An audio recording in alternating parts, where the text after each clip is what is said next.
Sur le Fouquet, c'est qu'on parlera un peu plus de revendications. Parce qu'on s'insurge sur le Fouquet.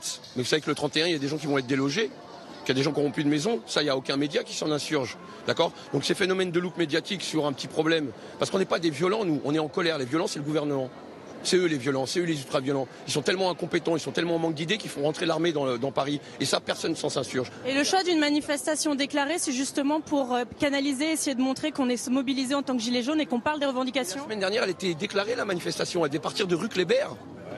La question qu'on doit se poser aujourd'hui, pourquoi on n'a pas laissé sortir les gens manifester des Champs-Élysées? Pourquoi on a été nassé dedans? C'est ça la vraie question qu'il faut se poser. Et je vous montre le document tout de suite que la manifestation a été déclarée. Et sur les revendications, c'est ce qui est important, ça reste le pouvoir d'achat et plus de justice fiscale. C'est semaine après semaine ce qu'on ne vous entend pas dire, enfin ce que vous avez l'impression que le gouvernement n'entend pas. Parce que le gouvernement ne nous entend pas et les médias ne nous en donnent pas la possibilité non plus. D'accord? Oui, on veut plus de justice fiscale. On veut aussi récupérer notre démocratie sur laquelle le président aujourd'hui est en train de porter atteinte. Et ça, personne ne s'en offusque. Vous n'avez aucun média qui s'offusque qu'aujourd'hui on se fait péter des yeux ou des mains ou des pieds parce qu'on ose dire, dans un pays où on a la liberté d'expression, qu'on veut juste plus de justice sociale, fiscale, que tout le monde soit mis à la même hauteur, qu'on rebatte un petit peu les cartes. Donc voilà, le président préfère s'occuper des riches, préfère aller skier, l'autre il préfère aller en boîte de nuit pendant qu'il éclate son peuple.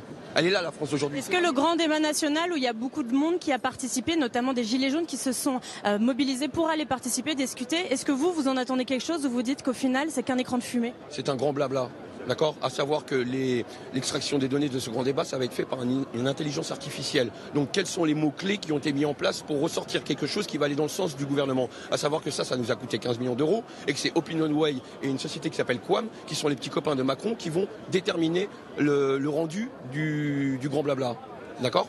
Et elle est là le problème. Et ça, personne s'en inquiète. Non, tout va bien. Ah, c'est génial, il fait un grand débat, mais il a débattu avec qui? Il a débattu avec ses copains pour mieux recracher son programme et mieux nous le revendre. Il a juste pas compris qu'aujourd'hui, on le vomit, son programme. Parce qu'il n'a rien à voir pour des réformes que nous, on attend, tout simplement. Eh bien, merci beaucoup, Jérôme, pour cette 19e journée de mobilisation. Merci beaucoup, Mathilde. Donc, dans ce